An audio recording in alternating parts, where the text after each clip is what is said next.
আসসালামু আলাইকুম, কেমন আছো সবাই? তোমাদের সাথে অনেক দিন পর আবার আমি হাজির হয়েছি, তোমাদের সাদ্দাম ভাইয়া, তোমাদের রসায়ন বিষয় নিয়ে। আজকে তোমাদের সাথে হবে কেমিস্ট্রি লেকচার 6 কর্মমুখী রসায়ন। তোমরা এখনও যারা জয়েন হওনি দ্রুত জয়েন হয়ে যাও, আর যারা জয়েন হয়েছ তারা কমেন্টে জানাও আমার কথা স্পষ্ট শুনতে পাচ্ছ কি এবং বোর্ডটি স্পষ্ট দেখা যাচ্ছে কি, এটা কমেন্টে জানাও। আর তোমাদের জন্য আজকে একটা ভালো খবর আছে, আশা করি এটা ভালো খবরই হবে, অনেকে খুশি হবে, আশা করি খুব খুশি হবে, কারণ আমি ফার্স্ট লেকচার নিয়েছিলাম সেদিন আমি এই কথাটা তোমাদের বলছিলাম। যদি কেউ খুশি না হয় তাহলে হয়তো সে ফার্স্ট লেকচারে আমার কথাটা মনোযোগ দিয়ে শোনে নাই। কারণ তোমরা যারা নিয়মিত ক্লাস করো তারা হয়তো আমার চেনো। আচ্ছা, আমি কোথায় পড়াশুনো করি সেটা একটু কমেন্টে লেখো তো। আমি কোথায় পড়াশুনো করি আমি সেটা একটু কমেন্টে লেখো। যদি চিনে থাকো জাস্ট এমনিতেই, এই মানে আমি কিন্তু নিজের ভাব বানানোর জন্য এরকম কোনো কিছু না, ঠিক আছে?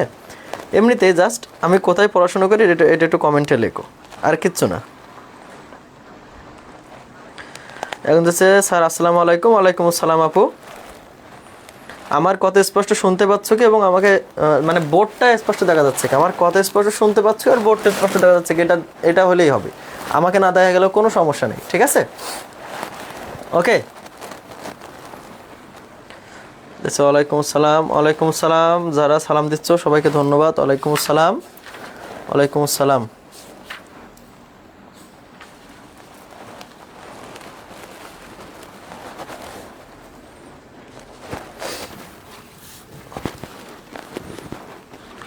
ওকে, একজন বলছে জি স্যার ক্লিয়ার, ধন্যবাদ। মানে একজনে কি ক্লাস করছো নাকি? নাবিলা খান বলছে জি স্যার ক্লিয়ার।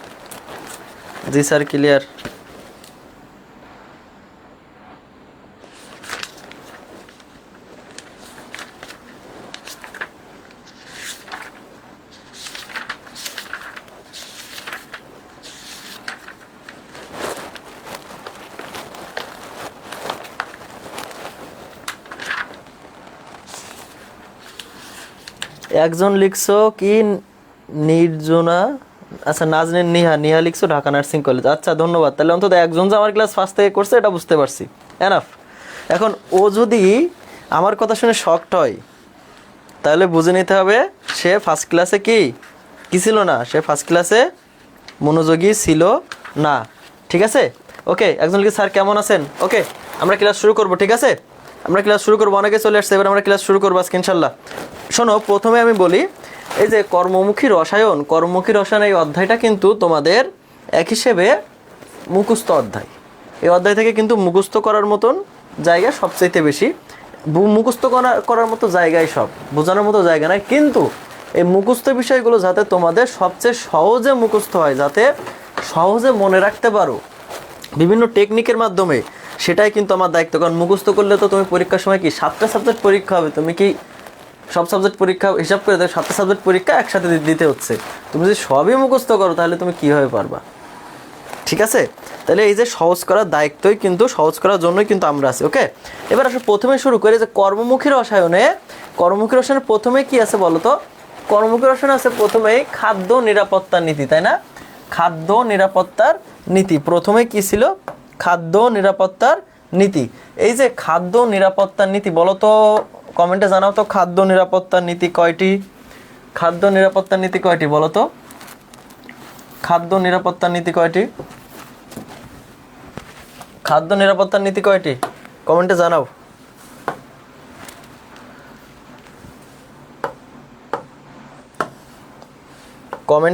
খাদ্য নিরাপত্তার নীতি কয়টি কমেন্টে জানাও। এবার লেখা বোঝা যাচ্ছে? খাদ্য নিরাপত্তার নীতি কয়টি?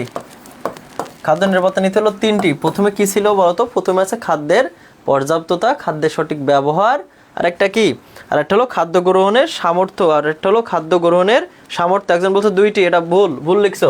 আচ্ছা, এই 3টা মনে রাখার জন্য আমরা কি মনে রাখতে পারি? মনে রাখবা বস অ্যাভেইলেবল।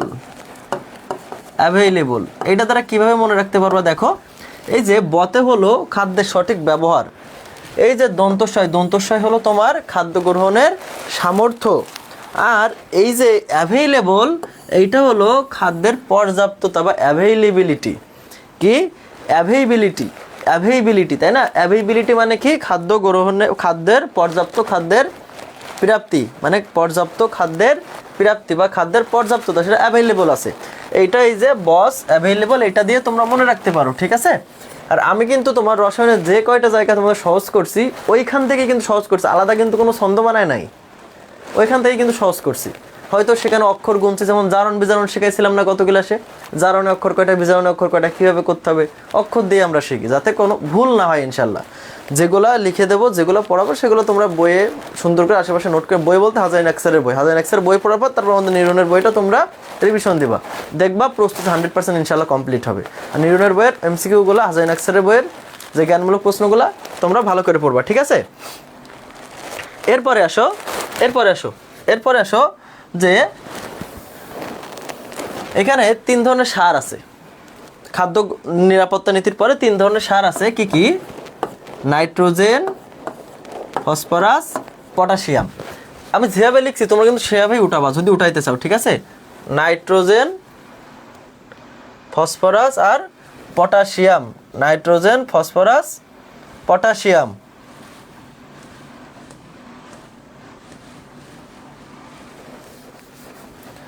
এখন দেখো, এটা নাইট্রোজেন, ফসফরাস, পটাশিয়াম, এই তিনটা সার, এই তিনটা আমরা কি জানি? নাইট্রোজেন জনিত সার কি বলতো? নাইট্রোজেন জনিত সার কি? আমরা কি ইউরিয়া জানি না? নাইট্রোজেন জনিত সার তাহলে কি আমরা মনে রাখবো? কি ইউরিয়া। সহজে, কোনো কঠিন নাই, সহজে। এই যে ফসফরাস জনিত সারের নাম কি? তোমরা কমেন্টে জানাও তো, কমেন্টে জানাতে। যে টিএসপি ডিএপি নাম শুনছি না আমরা ছোটবেলা থেকে, কৃষি শিক্ষা পড়তাম, মনে আছে? টিএসপি ডিএপি যে ট্রিপল সুপার ফসফেট, আর এটা হলো ডিএপি ডাইঅ্যামোনিয়াম ফসফেট। এখন দেখো, আর পটাশিয়াম যুক্ত সার কি? Muriate of potash. Muriate of পটাশের সংকেত কি? লেখো তো, লেখো, কমেন্টে জানাও। মিউরেট অফ পটাশের সংকেত কি? কমেন্টে জানাও। আর তোমার কি? Potassium nitrate. ওকে, এই 3টা সার তো আমাদের বইয়ে দেয়া আছে। এখন এই নাইট্রোজেন জনিত সার আবার কি করে? ভালোভাবে খেয়াল করো। নাইট্রোজেন জনিত সার তোমার বৃদ্ধিতে সাহায্য করে, ফসফরাস বিকাশে সাহায্য করে, আর এই যে পটাশিয়াম, পটাশিয়াম ফুল ফল বৃদ্ধিতে সাহায্য করে, ফুল ফল ধারণে, ফুল ফল ধারণে। তোমরা এইখানে যদি একটু খেয়াল করো, এতটুকুর ভিতরে কিন্তু তোমার কমপক্ষে 7 থেকে 8টা কোশ্চেন আছে, দেখছো? এতটুকুর ভিতরে কিন্তু 7 থেকে 8টা কোশ্চেন আছে। ডিপ্লোমারা চাইলেও থাকতে পারো, কারণ এখানে অনেক ছোট ছোট সংকেত আছে, অনেক কিছু, যেগুলো ডিপ্লোমার জন্য ইম্পর্টেন্ট, ঠিক আছে? চাইলে থাকতে পারো, কোনো সমস্যা নেই। এখন দেখো, এটা তোমরা সুন্দর করে লিখে নাও। ওকে,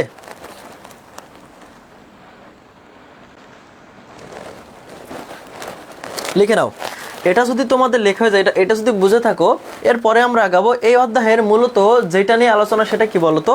প্রিজারভেটিভস না, প্রিজারভেটিভস ও খাদ্য সংরক্ষণের কৌশল। মেইনলি তো এই অধ্যায় আলোচনা এটা প্রিজারভেটিভস সম্পর্কে, আমরা সেই সম্পর্কে জানবো। এখন প্রিজারভেটিভস ও খাদ্য সংরক্ষণের কৌশল, তাই না? আসলে প্রিজারভেটিভসটা কি বলো তো? প্রিজারভেটিভসটা কি? প্রিজারভেটিভসটা কি? প্রিজারভেটিভস হলো সংরক্ষক। তাহলে ফুড প্রিজারভেটিভস কি? খাদ্য সংরক্ষক।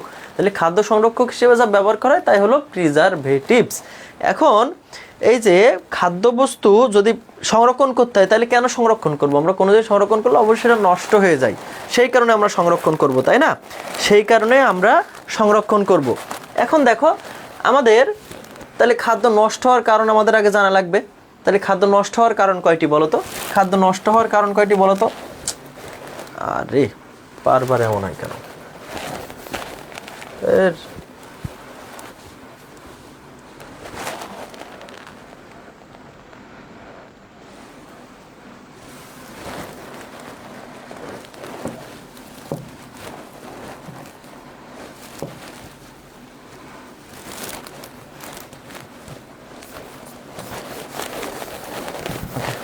বলতো খাদ্য নষ্ট হওয়ার কারণ কয়টি বলতো?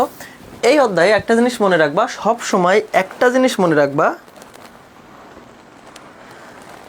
সব সময় কি ক্যাচ ক্যাচ শব্দ হয় ভাইয়া? আচ্ছা, দেখতেছি।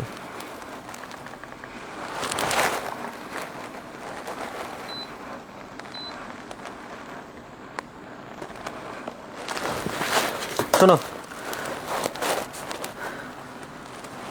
একজন বলছে নাবিলা খান, খাদ্যে অণুজীব থাকে তাই। ঠিক আছে, খাদ্য অণুজীব থাকে, খাদ্য এই অধ্যায়ে যদি বলে কোনো কিছু প্রকারভেদ কয়টি, নষ্ট হওয়ার কারণ কয়টি, খাদ্য নিরাপত্তা নীতি কয়টি, ম্যাক্সিমাম টাইপ সব কিছুই 3টে এই অধ্যায়ে, ঠিক আছে, সব কিছুই 3টি।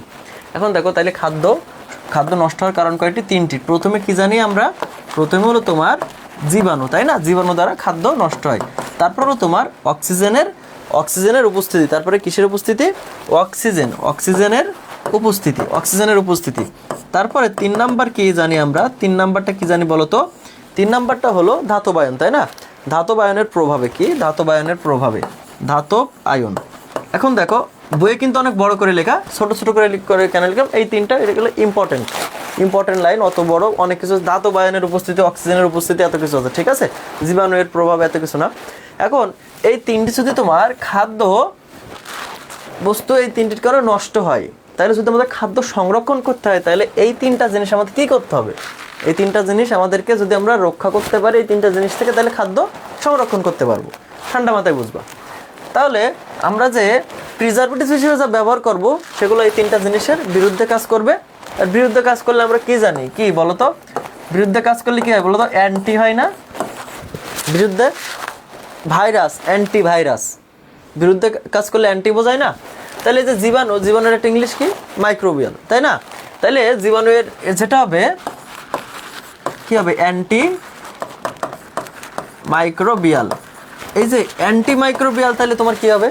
একটু পরে এইগুলো আসবে, অ্যান্টি মাইক্রোবিয়াল এজেন্ট, ঠিক আছে? সেটা জীবাণুকে রুখে দেবে।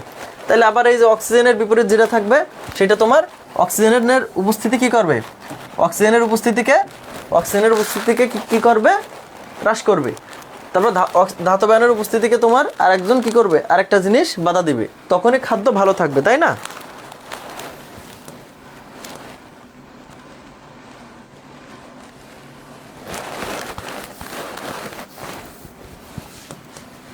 এবার আসো এরপরে, তাহলে খাদ্য মোটামুটি নষ্ট হয় কয়টা কারণে? 3টা কারণে, এটা আমরা এখানে লিখছি।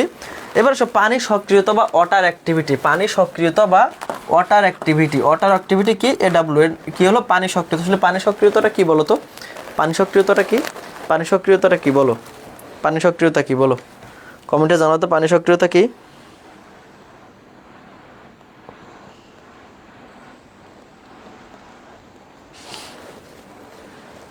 কোনো খাদ্যদ্রব্যে পানির পরিমাণ, ঠিক আছে? পানি সক্রিয়তা কি? কোনো খাদ্যদ্রব্যে পানির পরিমাণ। ওকে, এখন শোনো, এই যে পানি সক্রিয়তা আসলে কি সেটা আমাদের জানা লাগবে না। পানি সক্রিয়তা দেখবা কিছু মান দেয়া আছে। এই পানি সক্রিয়তার মান, তাহলে এই পানি সক্রিয়তা বা ওয়াটার অ্যাক্টিভিটি তোমার যত বেশি হবে, খাদ্যবস্তুতে তত বেশি পানি থাকবে, ঠিক আছে? এই যে AW এর মান বই দেখবা দেয়া আছে 0 থেকে 1-এর ভিতরে হবে, 0 থেকে 1 এর ভিতরে হবে।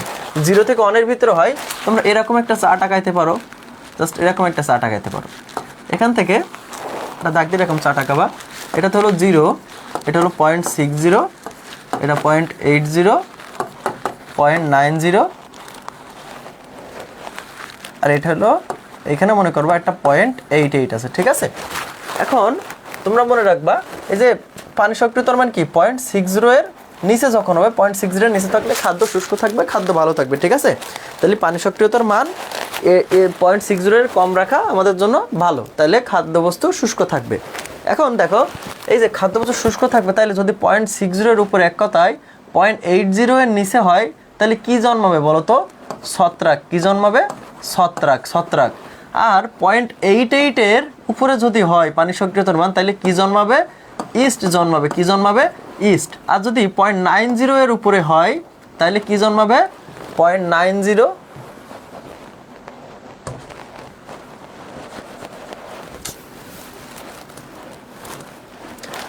যদি 0.90, এটা হলো 0.88, 0.90 এর উপরে, তাহলে কি সেটা হবে তোমার কি? ব্যাকটেরিয়া। যদি এরকম একটা পয়সা টাকাও, তাহলে ওই পানি সক্রিয়তা বা AW এর মান আর মনে রাখা লাগবে না। এখন যদি তোমরা মনে করো যে ব্যাকটেরিয়া ইজ ছত্রাক, এই ক্রমটাও ভুলে যাচ্ছ। নৌকা বাইসের নাম শুনছো না? মনে রাখবা 22, এই যে 22, এই যে ব্যাকটেরিয়া ইস্ট ছত্রাক। প্রথমে ব্যাকটেরিয়া, তারপর ইস্ট, তারপর ছত্রাক, তারপর এই ক্রমগুলো জাস্ট মনে রাখবা, আর কিচ্ছু মনে রাখা লাগবে না। এটা হলো তোমার পানি সক্রিয়তা, ঠিক আছে? এটা হলো পানি সক্রিয়তা। বুঝতে পারছো কিনা বলো? আর ক্লাসটা কঠিন লাগছে নাকি সহজ লাগছে? আর বুঝতে পারছো কিনা বলো? ওকে, এখন শোনো, আসলে তোমার পানি কিসের কারণে, মেইনলি একদম সাধারণ কমন সেন্সে বলো, কি কারণে তোমার খাদ্যবস্তু নষ্ট হয় বলো তো কি কারণে খাদ্যবস্তু নষ্ট হয়? সাধারণত কি কারণে খাদ্যবস্তু নষ্ট হয়? দুইটা জিনিস, সাধারণত দুইটা জিনিস দেখো। প্রথমত কি, সেখানে পানির উপস্থিতি থাকলে কি খাদ্যবস্তু নষ্ট হয় না বলো তো? পানির উপস্থিতি থাকলে কি হয়? খাদ্যবস্তু নষ্ট হয়। এক কথায় পরিবেশে যদি পানির উপস্থিতি বেশি থাকে, পরিবেশে যদি, একজন বলছে মেডিকেলের দাগানো বইগুলো পড়লে হবে কি? অবশ্যই হবে, 100% হবে, 100 ভাগ হবে। এখন আমি তোমার কি বলছি শোনো, যে পরিবেশে যদি তোমার পানির উপস্থিতি হয়, যদি পানির উপস্থিতি থাকে, তাহলে কি হয় বলো তো? তাহলে খাদ্যবস্তু কি হয়? খাদ্যবস্তু পছন্দ ধরে, তাই না? এখন এই পানির উপস্থিতির পাশাপাশি আরেকটা জিনিস একটুখানি ভাবো তো, যখন শীতকাল হয় তখন দেখবা অনেক সময় অনেক এলাকায় তোমার দুপুরে ভাত রান্না হয়, সেটা কিন্তু পরের দিন সকালেও খাওয়া যায় একসাথে। অনেকে একসাথে খায় না শীতকালে, সব পরিবারের মানুষজন সব। তোমরা যেমন নার্সিংয়ে চান্স পাও, শীতের ছুটি হওয়া, প্রত্যেক বছর ডিসেম্বরে শীতের ছুটি হওয়া 10 দিন, তো তখন বাসায় যাবা, বাসায় যেতে পিঠাপুলি তো খাবাই মায়ের হাতে, পাশাপাশি কি করবা, যে মা রান্না করছে দুপুরে, সেটা সকালে সবাই মিলে একসাথে খায় না? অনেক এলাকায় তো খাই। ঠিক তেমনই শীতকালের মতো তুমি যদি গরমকালেও ভাতটা দুপুরে রান্না করে পরের দিন সকালে খাইতে যাও, ভাত কি ভালো থাকবে? কখনোই থাকবে না কিন্তু। তাহলে যেমন পানি জমার ফলে কি হয়, পানির ফলে তোমার খাদ্যবস্তু নষ্ট হয়। তাহলে প্রথম একটা কারণ আমরা কি পাইলাম? পানি। এই পানির সাথে সাথে তোমার আরেকটা কারণ কি, যদি তোমার পরিবেশের তাপমাত্রা 30 থেকে যদি তাপ বেশি হয়, তাহলে কি হবে? আবার তোমার খাদ্যবস্তু নষ্ট হবে, তাই না? তাহলে দেখো, তোমার তাপমাত্রা যদি 30 থেকে 45 ডিগ্রি সেলসিয়াস হয়, তাহলে কিন্তু খাদ্যবস্তু নষ্ট হয়। বুঝতে পারছো? এই দুইটা কিন্তু একটা কারণ, এই দুইটাও কিন্তু কারণ, ঠিক আছে, খাদ্যবস্তু নষ্ট হওয়ার কারণ। এরপরে আসো আমাদের পানি সক্রিয়তার মান যদি তোমরা বুঝে থাকো, এরপর আসবে খাদ্যবস্তু সাধারণভাবে আমরা কীভাবে সংরক্ষণ করি। কীভাবে করি? একটা কি, শীতলীকরণ করি না? ফ্রিজে শীতলীকরণ করি না? খাদ্যবস্তু শুকিয়ে রাখি না? যখন খাদ্যবস্তু আমরা শুকিয়ে রাখি, এই যে খাদ্যবস্তু শুকিয়ে রাখা মানে কি, তোমার যে জলীয় বাষ্প খাদ্যের ভিতরে ছিল, সেটা আমরা ঢুকতে বাধা প্রদান করলাম কি না? জলীয় বাষ্পটা কি খাদ্যের ভিতরে ঢুকছিল, সেটা আমরা বাধা প্রদান করছি, তাই খাদ্যবস্তু শুকিয়ে রাখছি। এই যে খাদ্যবস্তু শুকিয়ে রাখছি, এই খাদ্যবস্তু শুকানোর ফলে তোমার কি হবে? ওইখানে জলীয় বাষ্প প্রবেশ করতে পারবে না। এই যে জলীয় বাষ্প প্রবেশ করতে পারবে না যে বাধা দেয়, একে বলা হয় কেস হার্ডেনিং। কি বলা হয়? একে বলা হয় কেস হার্ডেনিং। একে বলা হয় কেস হার্ডেনিং। এই কেস হার্ডেনিং এর উদাহরণ তাহলে বলো, শুষ্ক দুইটা খাবারের নাম বলতে পারো, কিসমিস আছে, শুটকি মাছ আছে, এগুলা কি? এগুলো হলো তোমার কেস হার্ডেনিং। এবার শোনো, যদি আমরা শীতলীকরণ করি, শীতলীকরণেও কিন্তু দুইটা ধাপ আছে। একটা কি, তোমরা যে ফ্রিজে কয়টা ধাপ দেখো, বাসায় যে ফ্রিজ থাকে, একটা থাকে নর্মাল বলি না আমরা, একটা বলি নর্মাল, আর একটা হলো তোমার ডিপ ফ্রিজ। নর্মাল মানে কি? নর্মাল হলো তোমার জাস্ট শীতলীকরণ। আর ডিপ ফ্রিজ মানে কি? ডিপ ফ্রিজ মানে যেখানে বরফ জমানো হয়। এখন দেখো, এই যে নর্মাল আর শীতলীকরণ হলো যেটা তোমার নর্মাল যেটা, সেটা হলো শীতলীকরণ, আমরা তো বুঝতে পারছি। এবার আসো, এই নর্মাল বা শীতলীকরণে যেটা আছে সেটা একটু দেখি। শীতলীকরণের ক্ষেত্রে কি হয় বলো তো? কমেন্টে জানাও তো, কত ডিগ্রি তাপমাত্রা হলে তোমার শীতলীকরণের, আসলে শীতলীকরণ যে সাইড, ওইখানে কত ডিগ্রি সেলসিয়াস তাপমাত্রা থাকে? কত ডিগ্রি সেলসিয়াস বলো তো? ওই শীতলীকরণে তোমার এই যে নর্মালে আমাদের ফ্রিজে 0 থেকে কত 4 ডিগ্রি সেলসিয়াস তাপমাত্রা থাকে, তাই না? এই তাপমাত্রায় খাদ্যবস্তু শীতলীকরণ করা হয়। আর এই তাপমাত্রায় কিন্তু খাদ্যবস্তু বেশি দিন সংরক্ষণ করা যায় না, খুব কম সময়ের জন্য কিন্তু খাদ্যবস্তু সংরক্ষণ করতে হয়, কম সময়ের জন্য। তারপরে আসবে তোমার ডিপ ফ্রিজিং। ডিপ ফ্রিজিংয়ে তোমার কত তাপমাত্রা থাকে বলতো? -5 ডিগ্রি সেলসিয়াস থেকে তাপমাত্রা থাকে -18 ডিগ্রি সেলসিয়াস পর্যন্ত। এখন আমাকে কমেন্টে জানাও, কত ডিগ্রি সেলসিয়াস তাপমাত্রায় ব্যাকটেরিয়া নিষ্ক্রিয় হয়ে যায়? এটা কিন্তু খুব গুরুত্বপূর্ণ কোশ্চেন। সেটা কত ডিগ্রি সেলসিয়াস তাপমাত্রা? -5 ডিগ্রি থেকে 10 ডিগ্রি সেলসিয়াস তাপমাত্রায় কিন্তু খাদ্যবস্তু সম্পূর্ণ নিষ্ক্রিয় হয়ে যায়। ব্যাকটেরিয়া, খাদ্যবস্তুতে ব্যাকটেরিয়া যদি নিষ্ক্রিয় হয়ে যায়, তাহলে সেই খাদ্যবস্তু কি পচন হওয়া সম্ভব? কখনোই সম্ভব না। তাহলে এখানে তোমার এত ডিগ্রি সেলসিয়াস তাপমাত্রায় -5 থেকে -10 ডিগ্রি সেলসিয়াস তাপমাত্রায় ব্যাকটেরিয়া সম্পূর্ণ নিষ্ক্রিয় হয়ে যায়। কিন্তু তুমি ডিপ ফ্রিজে কত ডিগ্রি সেলসিয়াস তাপমাত্রা যেতে পারবা? -18 ডিগ্রি পর্যন্ত। এই জন্য ডিপ ফ্রিজে খাদ্যবস্তু সংরক্ষণ করলে অনেক দিন ভালো থাকে। বুঝছো? এখন দেখো, এই যে এটা মনে রাখবা কেমন, 5 দুগুণে 10। এই যে 5 -5, 5 গুণ করলে 2 গুণ করলে কত হয়? 10। এভাবে মনে রাখতে পারো, এটা একদম সিম্পল, ঠিক আছে? এখন দেখো, বুঝছো কিনা? এই পর্যন্ত বুঝছো কিনা কমেন্টে জানাও। এটা যদি বুঝে থাকো, এরপর কোনটা আসবে বলো তো? আমাদের যে ফুড প্রিজারভেটিভসগুলো ব্যবহার করি এটা মূলত কয় প্রকার? একটা হলো প্রাকৃতিক ফুড প্রিজারভেটিভস, আর একটা হলো কি তোমার কৃত্রিম ফুড প্রিজারভেটিভস। এখন এই যে প্রাকৃতিক ফুড প্রিজারভেটিভস আর কৃত্রিম ফুড প্রিজারভেটিভসের ভিতরে আমরা প্রাকৃতিক ফুড প্রিজারভেটিভস বলতে কোনগুলো বুঝবো বলো তো? বলতে পারবা কেউ যে প্রাকৃতিক ফুড প্রিজারভেটিভস বলতে কোনগুলো বুঝবো? কমেন্টে জানাও তো প্রাকৃতিক ফুড প্রিজারভেটিভস কোনগুলো, কমেন্টে জানাও তো দেখি। এখন দেখো প্রাকৃতিক ফুড প্রিজারভেটিভসে আমরা এখানে যেভাবে আলোচনা করাবে তোমরা সেভাবে পড়ার চেষ্টা করবা, ঠিক আছে? প্রাকৃতিক ফুড প্রিজারভেটিভসের ভিতরে আলোচনাটা দেখো। প্রথম হলো প্রাকৃতিক ফুড প্রিজারভেটিভসে আসো হলুদ। তোমরা একটা জিনিস কি মনে আছে? মনে আছে বলতে কি একটা জিনিস হলো যে অনেক সময় থাকে না যে ওই পাশে হলুদ সাংবাদিক কাকে বলে বলো তো? কমেন্টে জানাও তো। হলুদ সাংবাদিক, হলুদ সাংবাদিক কাকে বলে বলো তো? বা হলুদ সাংবাদিকতা, বা হলুদ সাংবাদিকতা কাকে বলে বলো তো? হলুদ সাংবাদিকতা কাকে বলে? কমেন্টে জানাও তো হলুদ সাংবাদিকতা কাকে বলে? হলুদ সাংবাদিকতা কাকে বলে বলো তো? হলুদ সাংবাদিকতা কাকে বলে? এখন হলুদ সাংবাদিকতা কেমন? যেগুলো ভুয়া নিউজ প্রচার করে, তাই না? ঠিক তেমন দেখো পাশে বাসার অনেক সময় আন্টিরা আছে না, আন্টিরা কী করে? উল্টাপাল্টা নিউজ বলে না? এই যে আন্টিরা যে উল্টাপাল্টা নিউজ বলে, আন্টিদের কোনো ক্ষতি আছে? যারা উল্টাপাল্টা, যদি ইসলামিক দৃষ্টিকোণ থেকে দেখো তারা গীবত করে, অন্য নামে যদি গীবত করে তাহলে কী হবে? তাদের অবশ্যই ক্ষতি আছে, অবশ্যই ভুল আছে, কিন্তু আসলে কিন্তু তারা বাচ্চাদের দৃষ্টি মনে জন্য তারা পচে না, তারা খুব ভালো। তাইলে এখানে আমরা কি লিখতে পারি? যে হলুদ, হলুদ আন্টিরা পচে না। কি লিখতে পারি? হলুদ আন্টিরা পচে না। লেখাটা মানে বোঝা যাচ্ছে না, তাই না? কি লিখতে পারি? হলুদ আন্টিরা পচে না।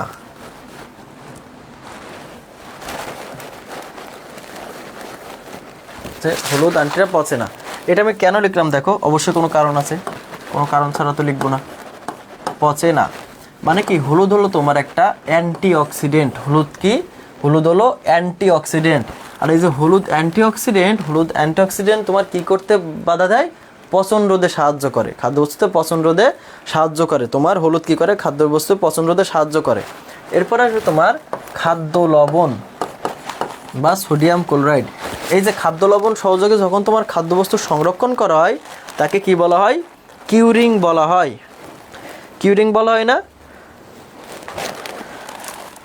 তাকে কি বলা হয়? কিউরিন বলা হয় না? কিউরিন বলা হয়। এখন দেখো এই যে কিউরিং বলা হয়, যে এই যে তোমার লবণ সাধারণত কতটুকু ব্যবহার করা হয় সংরক্ষণে? 7 থেকে কত % ব্যবহার করা হয়? 7 থেকে 8% লবণ কিন্তু ব্যবহার করা হয়। এখন দেখো তোমরা বইতে খেয়াল করে দেখবা লবণ কোথায় কোথায় ব্যবহার করা হয় বলো তো? সব ধরনের কাঁচা জিনিসে, কাঁচা জিনিসে, সব ধরনের কাঁচা জিনিসে কি ব্যবহার করা হয়? লবণ ব্যবহার করা হয়। দেখবা সব ধরনের কাঁচা জিনিসে দেখবা লবণ ব্যবহার করা হয়। আর এই যে লবণ দেখবা অনেক সময় লবণ দিয়ে কি করে বলো তো? মাছ মাংস শুকায় না, যেমন ইলিশ মাছ ওই যে কেটে অনেক সময় শুটকি ইলিশ পাওয়া যায়, যে লবণ দেয় না। লবণ আসলে কি করে? লবণ আসলে কি করে বলো তো? পানি শোষণ করে। লবণ কি করে? তোমার পানি শোষণ করে। লবণ কি করে? পানি শোষণ করে। তারপর আসা একটা জিনিস, সরিষার তেল। সরিষার তেল, আচ্ছা শীতকালে সরিষার তেল কি করে বলো তো? অনেকে গায়ে মাখে না, গায়ে মেখে গোসল করে না, তাতে কি মনে হয়? ঠান্ডা কম লাগে, তাহলে পানি স্পর্শ করে না এই কারণে, তাই না? ঠিক তেমনই আমরা এখানে মনে রাখতে পারি স্পর্শ করে না। স্পর্শ করে না, কিন্তু কি স্পর্শ করে না? পানি না, ব্যাকটেরিয়া। ব্যাকটেরিয়া স্পর্শ করে না। তাহলে সরিষার তেল কি স্পর্শ করবে না? এই সবগুলা কিন্তু হাজার এক্সারে বই আছে, আমি কিন্তু তোমাদের সহজে পড়ানোর জন্য এক জায়গায় লিখে দিচ্ছি। ব্যাকটেরিয়া কি করবে না? তোমার ব্যাকটেরিয়া স্পর্শ করবে না। সাথে আছে তোমার দেখো চিনি। চিনি তোমার চিনি কতটুকু ব্যবহার করা হয় খাদ্যবস্তু সংরক্ষণে বলো তো? কত ভাগ? 60 থেকে 70% না? 60 থেকে 70% সাধারণত কত চিনি ব্যবহার করা হয়। এখন 65 থেকে 70 ভাগ, ঠিক আছে, 65 থেকে 70 ভাগ চিনি ব্যবহার করা হয়। আর দেখবা তোমার চিনি কোথায় কোথায় ব্যবহার করা হয়? চিনি সব ধরনের প্রক্রিয়াজাত খাবার। এখানে প্রক্রিয়াজাত বলতে কি?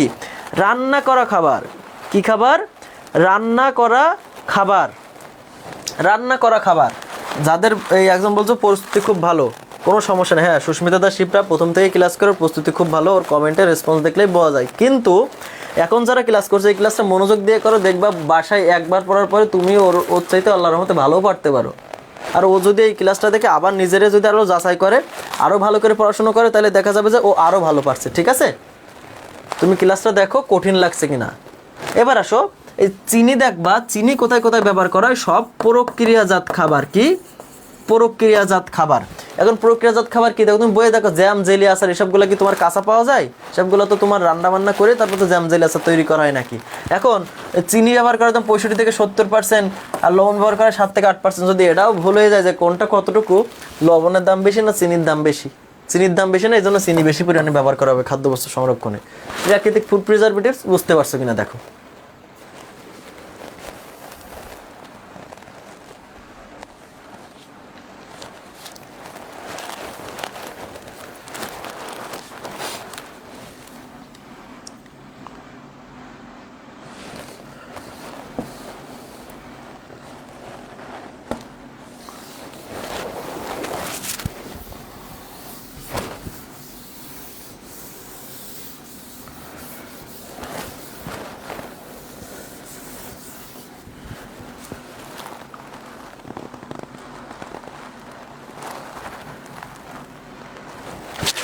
এবার আসো কৃত্রিম ফুড প্রিজারভেটিভস। কৃত্রিম ফুড প্রিজারভেটিভসে মনে আছে আমি যে বলছিলাম যে 3টে কারণে তোমার খাদ্যবস্তু নষ্ট হয়, তাহলে তার অ্যান্টি যদি আমি তৈরি করি কৃত্রিম ফুড প্রিজারভেটিভসে প্রথমে কি আছে, অ্যান্টি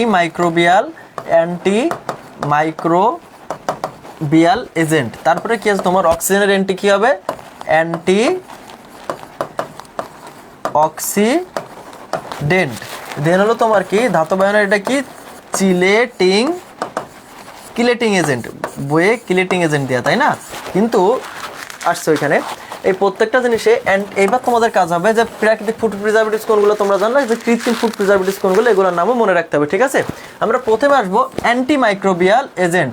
প্রথমে কি আসবো, অ্যান্টি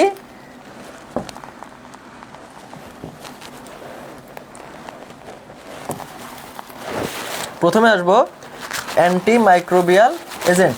এখন দেখো এই যে অ্যান্টি মাইক্রোবিয়াল এজেন্ট যেগুলো আছে সেগুলো মনে রাখার সহজ উপায় কি জানো? অ্যান্টি মাইক্রোবিয়াল এজেন্টে দেখবা উচ্চারণের ক্ষেত্রে শেষে ট থাকবে, অ্যাসিড থাকবে, অথবা সালফার ডাইঅক্সাইড থাকবে, বুঝছো? সালফাইড গ্যাস থাকবে তোমার, এই যে তারপরে যে ক্যালসিয়াম প্রোপানয়েড, সোডিয়াম বেনজয়েড, তারপরে যে potassium sorbate, citric acid, acetic acid. এই যে অ্যান্টিমাইক্রোবিয়াল এজেন্টে দেখবা এই 3টা জিনিস থাকবে সবসময় উচ্চারণের ক্ষেত্রে। দেখো শেষে থাকবে সোডিয়াম বেনজয়েড, শেষে কি আছে, ট আছে। ক্যালসিয়াম প্রোপানেট কি আছে, ক্যালসিয়াম প্রোপানয়েড কি আছে, শেষে ট আছে, ঠিক আছে? তাহলে মনে রাখার একদম সহজ টেকনিক এটাই। এখন দেখো এরপরে আমাদের এখানে জানতে হবে, এখানে দেখো আমরা কালজয়ী একটা অ্যাসিড, বলো তো এই অ্যাসিডের নাম কি? যেটা আমি এখানে সংকেত লিখছি অ্যাসিডের নাম কি, অ্যাসিটিক অ্যাসিড, তাই না? এর পিএইচ এর মান কত বলো তো, 4.74, তাই না? এর পিএইচ এর মান 4.74। পাশাপাশি আরেকটা আছে তোমার সাইট্রিক অ্যাসিডের পিএইচ এর মান কত, 3.14। আরেকটা হলো তোমার ফর্মিক অ্যাসিড, এই ফর্মিক অ্যাসিডের পিএইচ এর মান কত বলো তো, ফর্মিক অ্যাসিডের পিএইচ এর মান কিন্তু 3.74। এই 3টা কিন্তু ভুল হয় বারবার, ঠিক আছে? এই পিএইচ এর মান কিন্তু ভালোভাবে জানতে হবে। এবার একটা জিনিস আসো, তোমরা বলো তো এই যে চানাচুর, চিপস এগুলো কারা খায়? চানাচুর, চিপস এগুলো কারা খায় বলো তো? চানাচুর, চিপস এগুলো কারা খায়? চানাচুর, চিপস কারা খায় বলো?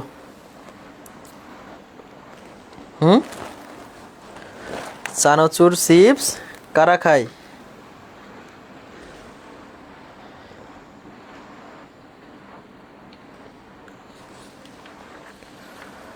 কারা খায় বলো? চানাচুর, চিপস কারা খায় বলো?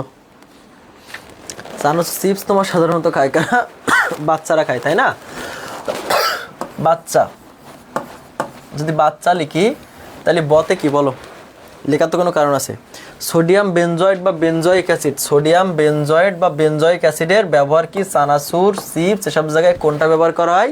সোডিয়াম বেনজয়েড বা বেনজয়িক অ্যাসিড ব্যবহার করে। এটা কিন্তু ইম্পর্টেন্ট, এই জন্য সহজে মনে রাখার জন্য বাচ্চা দিয়ে মনে রাখবা। সোডিয়াম বেনজয়েড বা বেনজয়িক অ্যাসিড, বেনজয়েড আছে। তাহলে তোমরা সব বাচ্চা, যারা বলছো যে বাচ্চারা খায় তোমরা সবাই বাচ্চা। প্রত্যয় বাচ্চা, সাপিয়া বাচ্চা, নদী বাচ্চা, চন্দ্র বাচ্চা, সবাই বাচ্চা। যারা বলছো সবাই বাচ্চা, ঠিক আছে? সবাই বাচ্চা, ওকে। এখন শোনো, একবার এই অ্যাসিডগুলোর পিএইচ তোমরা সাধারণত জানার পরে আমাদের কোনটা জানতে হয়, ও এটার অনুমোদিত মাত্রা সম্পর্কে জানতে হবে যে অ্যান্টিমাইক্রোবিয়াল এজেন্টগুলোর অনুমোদিত মাত্রা, অ্যান্টিঅক্সিডেন্টের অনুমোদিত মাত্রা, এগুলোর অনুমোদিত মাত্রা সম্পর্কে জানতে হবে। সেটা খুব সহজেই জানা যায়, কোনো মুখস্থ করার দরকার নেই। যদি মুখস্থ করে আসো তাহলে ভুল করছো, সহজে মুখস্থ করা যায় সেটা দেখাই দেবো, ঠিক আছে, টেকনিক আছে। এখন দেখো এই যে অ্যান্টিঅক্সিডেন্টের সময় তাহলে অ্যান্টিমাইক্রোবিয়াল এজেন্ট শেষ, এবার আসবে অ্যান্টিঅক্সিডেন্ট। বলো তো অ্যান্টিঅক্সিডেন্টে তোমার তাহলে সেগুলা অ্যান্টিঅক্সিডেন্ট মূলত কয় প্রকার জানো? মূলত হলো তোমার দুই প্রকার। একটা হলো মুক্ত মৌল শোষণকারী অ্যান্টিঅক্সিডেন্ট। মুক্ত মৌল শোষণকারী অ্যান্টিঅক্সিডেন্টগুলোর নাম না খুব সুন্দর, এরকম BHA, BHT, butylated hydroxy anisole, butylated hydroxy toluene, TBHQ, PG বা প্রোপাইল গ্যালেট, এইগুলো হলো তোমার মুক্ত মৌল শোষণকারী অ্যান্টিঅক্সিডেন্ট। আরেকটা হলো তোমার অক্সিজেন শোষণকারী অ্যান্টিঅক্সিডেন্ট, সেটা কি CSE, vitamin C, vitamin E আর সালফাইড লবণ। সালফাইড লবণ এটা মনে রাখবা কেমনে, অক্সিন CSE-তে পড়ে। তাহলে অক্সিজেন তো অক্সিজেন শোষণকারী অ্যান্টিঅক্সিডেন্ট কিসে পড়ে? CSE-তে পড়ে। তাহলে ভিটামিন সি, সালফাইড লবণ আর কি ভিটামিন ই। এখন ভিটামিন সি এর অপর নাম কি বলো তো? কমেন্টে জানাও তো ভিটামিন সি এর অপর নাম কি আর ভিটামিন ই এর অপর নাম কি? কমেন্টে জানাও, যারা কমেন্টে জানাবো ধন্যবাদ। এখন দেখো এই যে ভিটামিন সি এর অপর নাম হলো অ্যাসকর্বিক অ্যাসিড, আর ভিটামিন ই এর অপর নাম কি? ভিটামিন ই এর অপর নাম হলো তোমার টকোফেরল, ঠিক আছে। এবার এখানে অ্যান্টিঅক্সিডেন্টের এখানে আরেকটু টুইস্ট আছে, সেটা কি? আবার তোমার অ্যান্টিঅক্সিডেন্ট সমূহ কয় প্রকার জানো? অ্যান্টিঅক্সিডেন্ট সমূহ সাধারণত দুইটি শ্রেণীভুক্ত। কয়টি শ্রেণীভুক্ত? দুইটি শ্রেণীভুক্ত। এখন এই যে দুইটি শ্রেণীভুক্ত সেটা কি কি? সেটা হলো তোমার প্রাকৃতিক অ্যান্টিঅক্সিডেন্ট আর কৃত্রিম অনুমোদিত কৃত্রিম অ্যান্টিঅক্সিডেন্ট। এখন দেখো এর ভিতরে বলো তো এই দুইটা জায়গা, এটা ছিল অক্সিজেন শোষণকারী অ্যান্টিঅক্সিডেন্ট, এটা ছিল মুক্ত মৌল শোষণকারী অ্যান্টিঅক্সিডেন্ট। এই দুইটা জায়গার ভিতরে কোনটা তোমার প্রকৃতিতে পাওয়া যাবে বলো তো? কোনটা প্রকৃতিতে পাওয়া যাবে বলো তো? কোনটা প্রকৃতিতে পাওয়া যাবে? এই যে এটা এ সেক্টর নাকি বি সেক্টর, কোনটা প্রকৃতিতে পাওয়া যাবে? কোনটা? এতে হলো তোমার মুক্ত মৌল শোষণকারী অ্যান্টিঅক্সিডেন্ট আর বিতে হলো অক্সিজেন শোষণকারী অ্যান্টিঅক্সিডেন্ট। কোনটা প্রকৃতিতে পাওয়া যাবে? কোন উপাদানগুলো প্রকৃতিতে পাওয়া যাবে বলো তো? না, দুইটাই পাওয়া যাবে না। এখন শোনো এর ভিতরে দেখো এই যে ভিটামিন জিনিস, এই যে ভিটামিন সি, ভিটামিন ই, এটা আমরা প্রকৃতি থেকে পাইতে পারি না। তাহলে এই যে অক্সিজেন শোষণকারী যে অ্যান্টিঅক্সিডেন্টগুলো আছে এখানে ভিটামিন সি, ভিটামিন ই এগুলাই তোমার আবার প্রাকৃতিক অ্যান্টিঅক্সিডেন্ট। আর দেখবার অপোজিটে এই মুক্ত মৌল শোষণকারী যে অ্যান্টিঅক্সিডেন্ট দেখছো না, এগুলো সবগুলোই আবার তোমার কৃত্রিম অ্যান্টিঅক্সিডেন্ট, ঠিক আছে। তাহলে এগুলাই তোমার মুক্ত মৌল শোষণকারী অ্যান্টিঅক্সিডেন্ট, এগুলাই হলো কৃত্রিম অনুমোদিত অ্যান্টিঅক্সিডেন্ট। আর এগুলো তোমার কি? এগুলো হলো অক্সিজেন শোষণকারী অ্যান্টিঅক্সিডেন্ট আর প্রাকৃতিক অ্যান্টিঅক্সিডেন্ট। এখন বইয়ে কিছু প্রাকৃতিক অ্যান্টিঅক্সিডেন্ট দেওয়া আছে, সেটা হলো ভিটামিন সি বা অ্যাসকর্বিক অ্যাসিড। ভিটামিন সি কোথায় কোথায় পাওয়া যায়?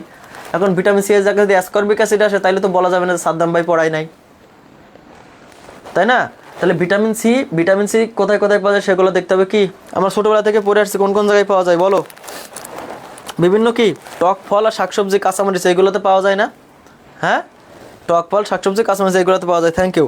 আর ভিটামিন ই কোথায় কোথায় পাওয়া যায়? হ্যাঁ, সবুজ শাকসবজি, গমের অঙ্কুর, উদ্ভিদ তেল, এসবকে ভিটামিন ই পাওয়া যায়। আর বিটা ক্যারোটিন কি? বিটা ক্যারোটিন মূলত হলো তোমার ভিটামিন এ। ভিটামিন এ কি? বিটা ক্যারোটিন যেগুলো তোমার কালারফুল, যেমন তোমার কি কুমড়া, গাজর, এই যে মিষ্টি আলু, সবগুলো কি তোমার হলো ভিটামিন ই। এগুলো সবগুলো তোমার ভিটামিন এ বা বিটা ক্যারোটিন। আর অধাতু যে সেলেনিয়াম, সেটা কি তোমার মাছ, মাংস, মুরগি, এগুলো হলো তোমার সবগুলো অধাতু সেলেনিয়াম।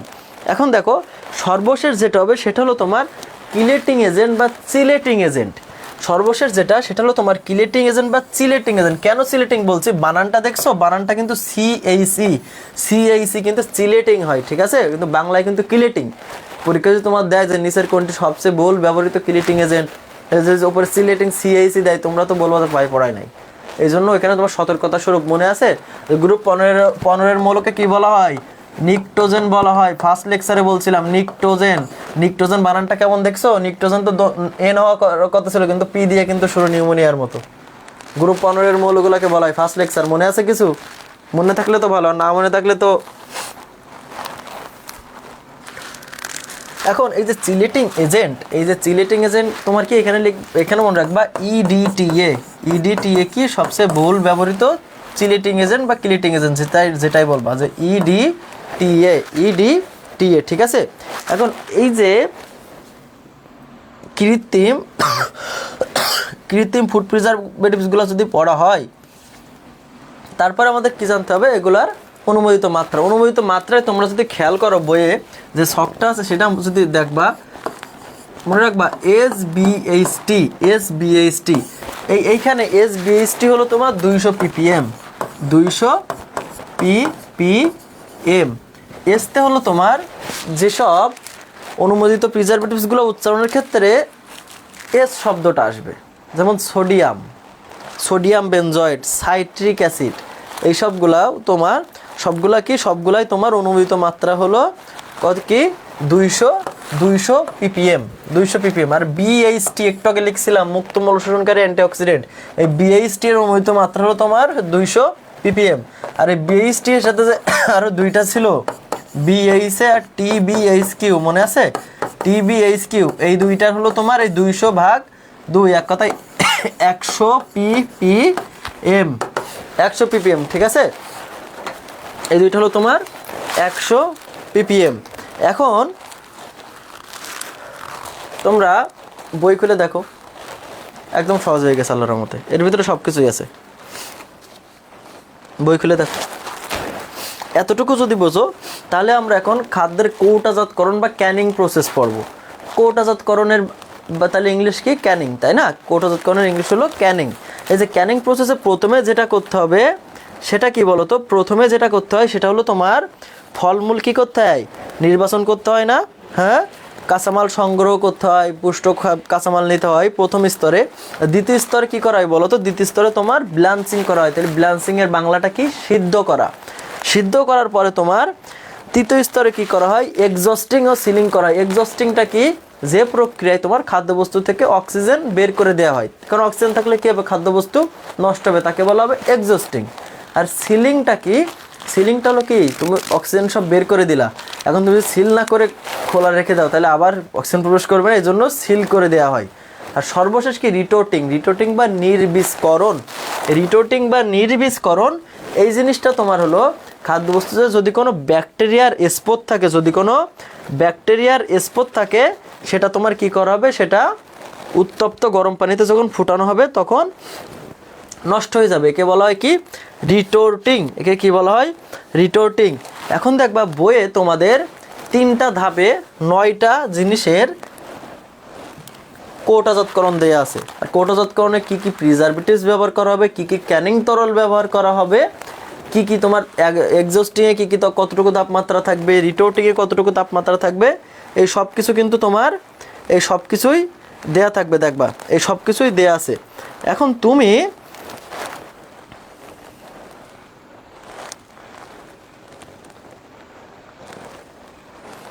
তুমি কিভাবে পড়বা শোনো। তুমি প্রথমে দেখবা আছে দেশি ফল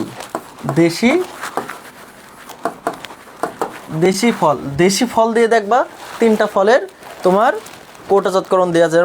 আম, আনারস আর পেয়ারা, এই 3টা না 4টা, আম, আনারস, পেয়ারা আর কাঁঠাল, এইগুলার তোমার কৌটাজাতকরণ দেয়া আছে। তারপর আসবে তোমার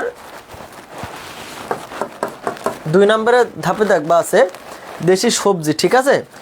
কি আছে? সবজি কৌটাজাতকরণের সবজি।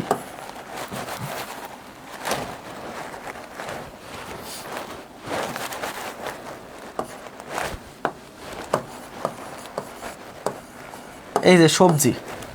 3 নম্বরে আসবে তোমার মাছ ও মাংস কৌটাজাতকরণ, ঠিক আছে?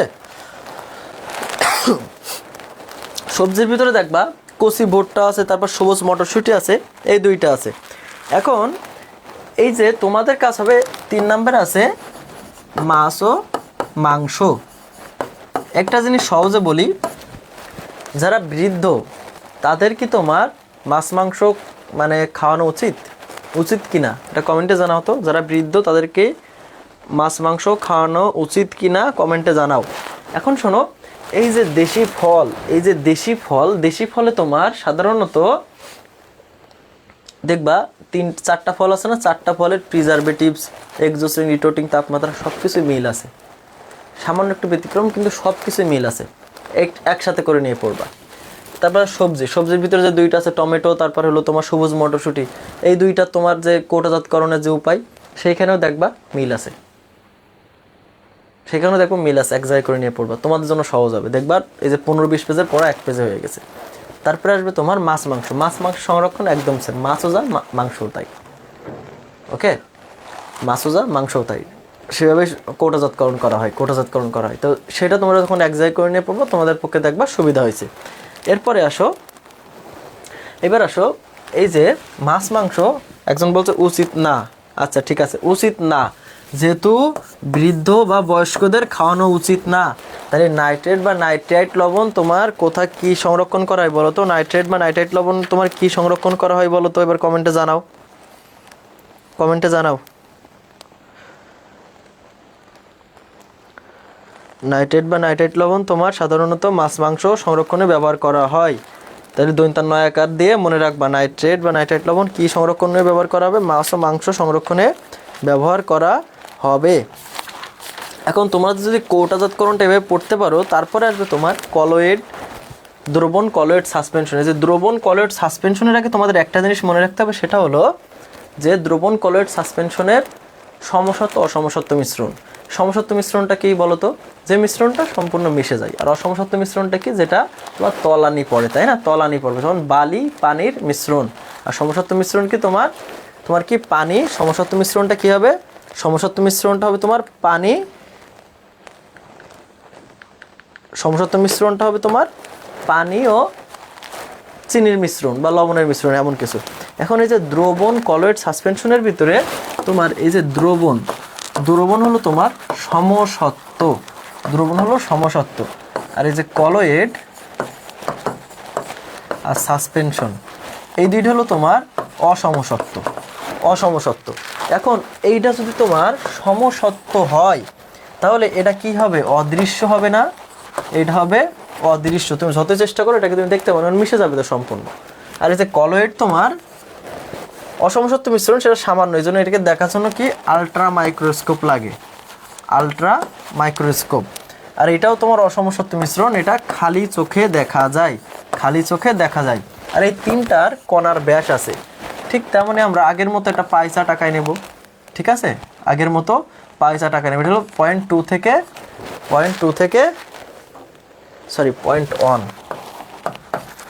ওয়ান থেকে 2 ন্যানোমিটার থেকে তোমার 500 ন্যানোমিটার, ঠিক আছে? এখন দেখো তোমরা আমারে বলো, যদি তোমার 0.1 থেকে 2 ন্যানোমিটার হয় তাহলে কি হবে? সে দ্রবণ হবে না? যে দ্রবণটা অদৃশ্য, খালি চোখে দেখা যাবে না, তাহলে যার কণার ব্যাস সবচেয়ে ছোট হবে তার এই খালি চোখে দেখা যাবে? কখনোই দেখা যাবে না। আর তারপরে তোমার এই 2 থেকে 500 ন্যানোমিটার কি হবে? এই যে কলয়েডের ব্যাস।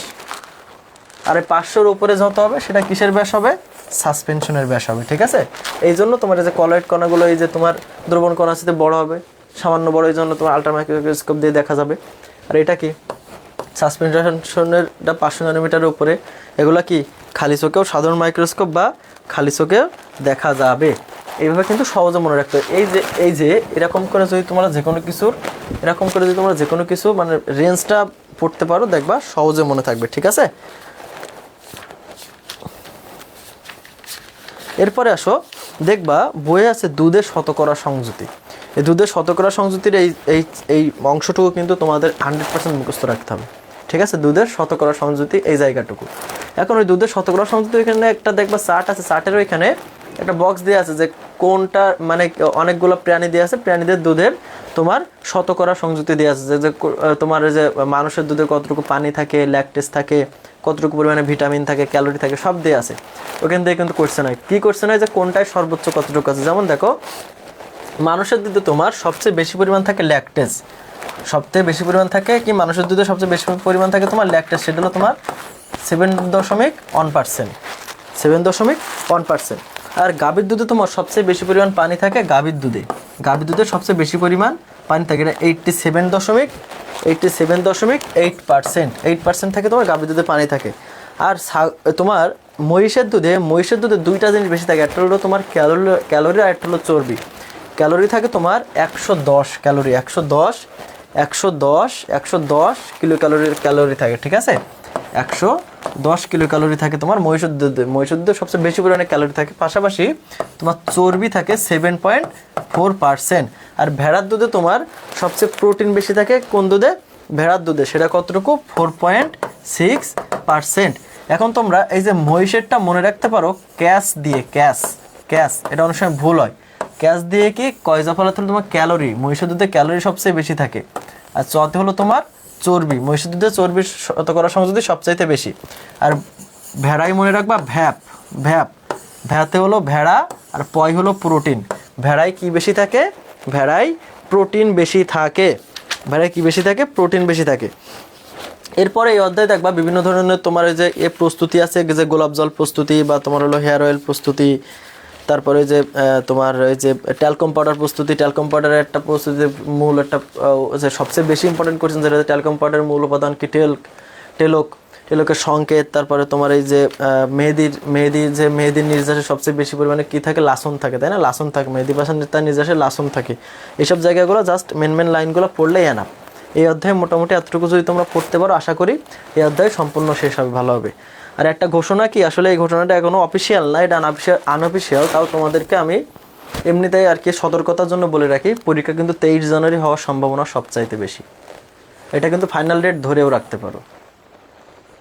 আমি কিন্তু ফার্স্ট ক্লাসে বলছিলাম পরীক্ষা হওয়ার সম্ভাবনা জানুয়ারিতে, ফার্স্ট ক্লাসে বলছিলাম।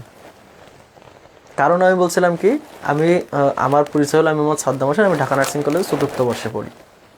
ঠিক আছে? যেহেতু নার্সিং ব্যাকগ্রাউন্ডের আমি, এই জন্য সঠিক তথ্যটা আমার কাছ থেকে জানার, নার্সিং বিষয়ে সঠিক তথ্যটা আমার কাছ থেকে জানার সম্ভাবনাও তোমাদের বেশি। পরীক্ষা কিন্তু 23 জানুয়ারি তোমার হইতে পারে, এটাই কিন্তু সম্ভাবনা সবচাইতে বেশি। এইটা নিয়েই তোমরা পড়াশোনা আগাও। ঠিক আছে? যারা পিছিয়ে আছে এখন থেকে তোমার পড়াশোনার প্রতি মনোযোগ দাও। পরবর্তী লেকচারে তোমাদের সাথে আবার আমাদের দেখা হবে ইনশাল্লাহ, আশা করি। ততক্ষণ পর্যন্ত তোমরা সবাই ভালো থাকো, সুস্থ থাকো। আর আজকের ক্লাসটি কেমন হয়েছে, সহজ লাগছে কি কঠিন লাগছে, এটা কমেন্ট অবশ্যই জানাবা। ঠিক আছে? অবশ্যই জানাবা। আর পরীক্ষা নিয়ে এতটা প্যারা নেওয়ার কিছু নাই, ভালোভাবে পড়াশোনা করতে থাকো, অবশ্যই সবচাইতে ভালো হবে। ওকে, ভালো থাকো সবাই। আসসালামু আলাইকুম।